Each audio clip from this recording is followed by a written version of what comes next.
was a busy weekend for celebrities at the Emmy Awards, for football fans in Seattle, and for the mayor of San Francisco. Just one thing missing for many of them: masks. Let's talk about all these situations in tonight's lightning round with KTTH Seattle talk radio host Jason Rantz. Welcome back, Jason. Thank you so much for having me. Okay, so we have some pictures we want to put up of the red carpet at the Emmys, folks yucking it up inside. Glenn Greenwald tweets this: imagine being a USC student and just watch everyone maskless at Obama's party, the Emmys, the San Francisco mayor at her nightclub. We'll get to that. The California governor at his lobbyist dinner, AOC at the Met, and then being told you must remain masked at all times indoor, not even allowed to eat or drink. Jason. Oh, I love it. This coming from Hollywood celebrities who tell us we all have to sacrifice. We're all in this together. It's really important.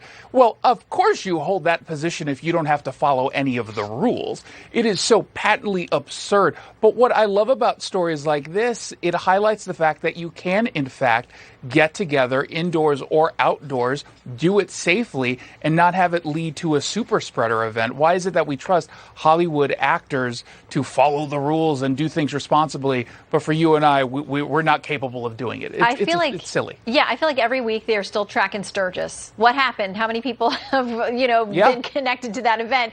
And yet, President Obama's birthday party, this kind of stuff, I don't see any tracking. But, be that as it may, the San Francisco mayor, London Breed, got busted. She was out at a nightclub. She said the spirit moved her. She felt like dancing. She did not have on a mask. She said she'd had one, but she'd been taking a drink.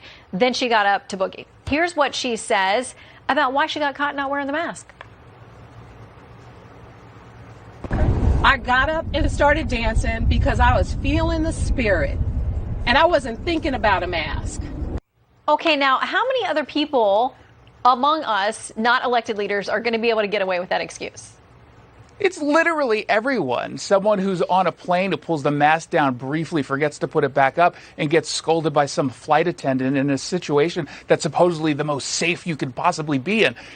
Everyone has felt this. And I would have a lot of sympathy for the mayor if after this she would say, you know what? Now that I've learned from this experience, I'm going to alter some of my positions on the COVID mitigation strategies, because I get it. All of us have been moved by the spirit.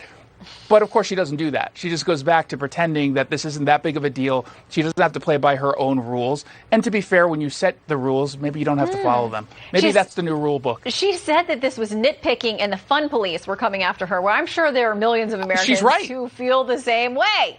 Okay, so yes, she's 100% correct. Some of them may have been at the Seattle NFL game this weekend. You had an article on this, and apparently, in accordance with the current Washington State and King County mask mandates, until further notice, all fans and staff are supposed to be wearing masks at all times, except while actively eating and drinking, regardless of vaccination status. But you had some pictures in your reporting. I think we've got some to show some folks. Doesn't look like everybody was complying.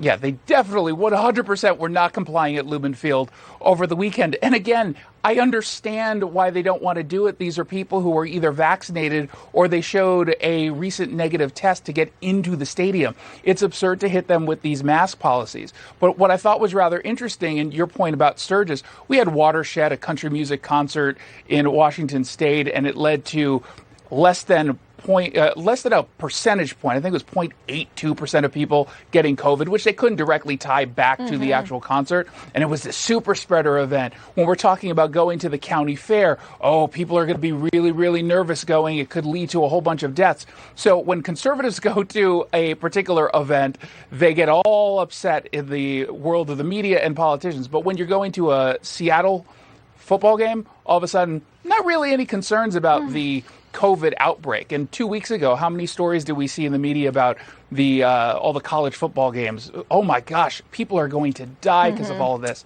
Yeah. No follow-up. I haven't seen any follow-up of these super spreader events. I think it would be super weird. Very important and valuable. Jason Rantz, you are also very important and valuable. Thank you for coming by tonight. Thank you. Appreciate it. Okay, finally tonight in Southern